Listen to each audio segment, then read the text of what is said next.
What's up sa inyo mga bossing? Ngayong araw, babaklasin ko na yung mga covers tapos para weld na yung chassis natin tapos convert na to RS. So dito mga boss, linabas ko na yung tools ko. Laking tulong talaga pag may tools ka bossing tapos mahilig ka magkumpuni ng mga yung mga sa motor, sa mga ganyan. Binili ko to para meron tayong magamit pag may kailangang ayusin sa motor, ganyan, baklasin. Dito nga mga boss, binaklas ko na yung fender na tinanggal ko na. Medyo kinalawang na yung mga tornilyo niya mga boss. Tapos ito na mga head cowl mga boss. Ito nga, sinunod ko na yung head cowl mga boss na tanggalin.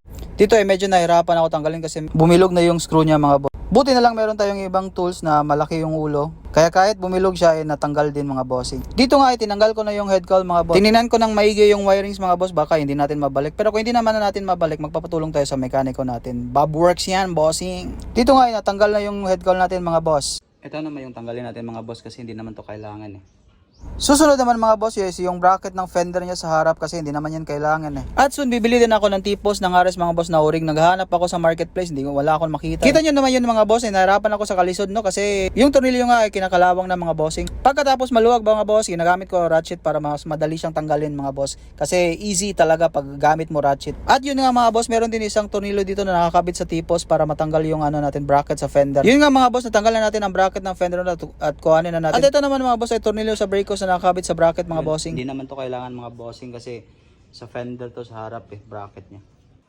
Tapos ito balik natin kasi sa shock to siya At yun nga mga boss, binalik ko na yung tornilyo sa shock. Soon magpapalit tayo ng tipos ng RS mga boss.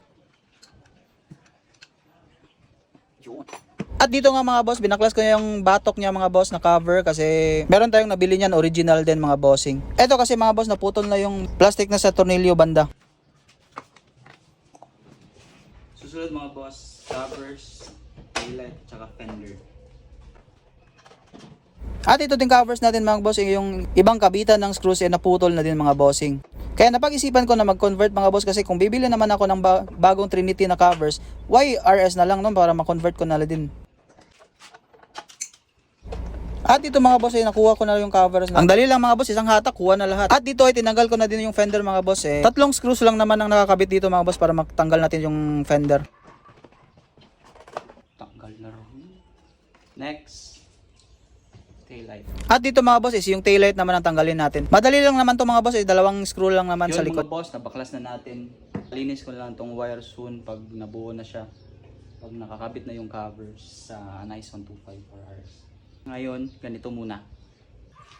Cutting dito, tapos lagay ng mga bracket.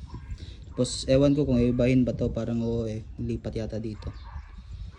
Yun mga boss, nabaklas ko na XRM natin, tapos ito yung mga covers niya. Baka sa next day, ipapa-weld ko na yung chassis niya para malagay na yung sa RS. Like and follow mga boss, thank you.